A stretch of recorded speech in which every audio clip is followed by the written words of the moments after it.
could you tell us a woman in Telangana? If someone has to see a woman in Telangana, through what lens will they view that woman? Empowered, intelligent, strong? How would you call a woman of Telangana today? Sadly, because of the KCR's government here, the women in Telangana are totally neglected and very vulnerable.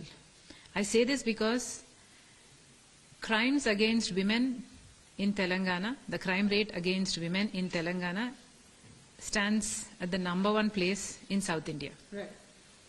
So, when you take a woman, she wants to be honored, of course, but protection is something that's basic.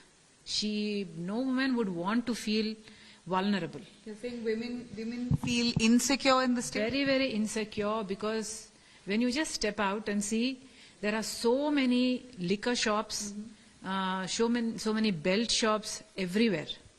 So liquor sales have gone up by 1.5 times more. Okay. Since KCR became the chief minister. There's absolutely no protection for women in Telangana. The crime rate against women is #1 in South India. Women are being abducted, women are being raped, women are being murdered, women are being abused, and there is no limit to that. Plus, KCR's government had promised interest-free loans to the women of Telangana. And my question to KCR is, where are they? When my father was the chief minister, the late Dr. YSR, he used to give loans at a very 3 or 4% interest rate, where women used to come up, take the loans and do, with it, use it for a small business or something. It helped them in some way. It gave them self-respect, and it helped many to stand on their own feet. But nothing like that is happening now in Telangana. Women are totally ignored.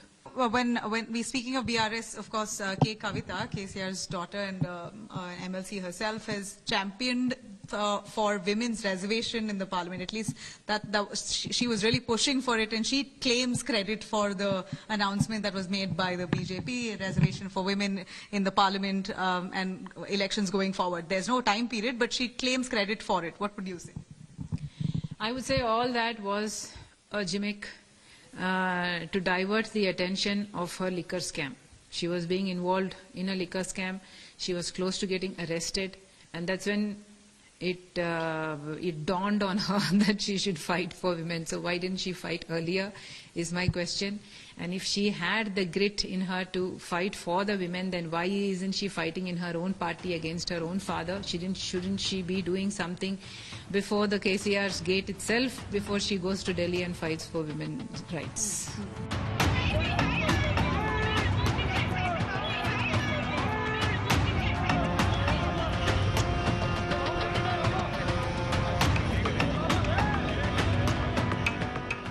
Campaigning, so aggressively, and your car and cavalcade was attacked. I remember I was anchoring, I was on air at that point, taking all the live updates, and I was shocked to see you, a woman really strong. You would refuse to budge from the car. You sat in the car. You welcomed the attack. I mean, where does that confidence come from? And what does YS Sharmila want to do for the women of Telangana if you are in the position of power? Well, my father raised me in such a way. He never ever said that I was inferior in any way. And he always encouraged me. He never made me feel that I should, I should respect someone, or I should show some, regard just because, they are a male or something. Well, before what happened, before you said, you mentioned that my car was being towed away. I was sitting in the car while I was being towed away in the car. But before that, what happened was, while I was doing the Padayatra, I went on a Padayatra, 3,800 kilometers of Padayatra. And so there were these BRS Gundas trying to, stop me from doing the Padayatra. So they actually, while I was still in the bus, so there was this bus where we had a lunch break and things like that. So the BRS goons actually set light to my bus. They set it to fire, and that's how it all started. It all escalated. And they set it to fire. They beat up people with rods and, threw stones at us and everything. And in spite of that, the police had not filed any cases against the BRS goons. So my only attempt that day was to bring that bus to Hyderabad, to Chief Minister's house, and exhibit that bus to him. No, but how many women have that courage, right? So you showed that resolve, and I think you've set the right example, at least for women who want to fight in Telangana. Why did you not refuse to stand? I thought you were standing like when you were supposed to be contesting what really happened there. I'm sure I think women of all the Telangana people will be looking forward. Exactly. I think all the people are looking forward to a change in the government in Telangana. Yeah. Not just women, but all the people. The unemployed youth are, they're killing themselves. There are farmers' suicides. There are all kinds of things happening in Telangana. And it's very important that KCR does not come back to power. Now, why didn't you stand though? I didn't stand because as it happens that YSR was a congressman. My father was a congressman. And it happens that because I bear the legacy of YSR, the vote that I am going to pull away is going to be the, originally Congress's vote bank. So if I contest, our reports were saying that there are going to be 55 constituencies where I will cause huge damage to the Congress and 20 constituencies where I will actually help Congress lose. Okay. So there was this huge risk of KCR coming back to power if I split that anti-KCR vote bank.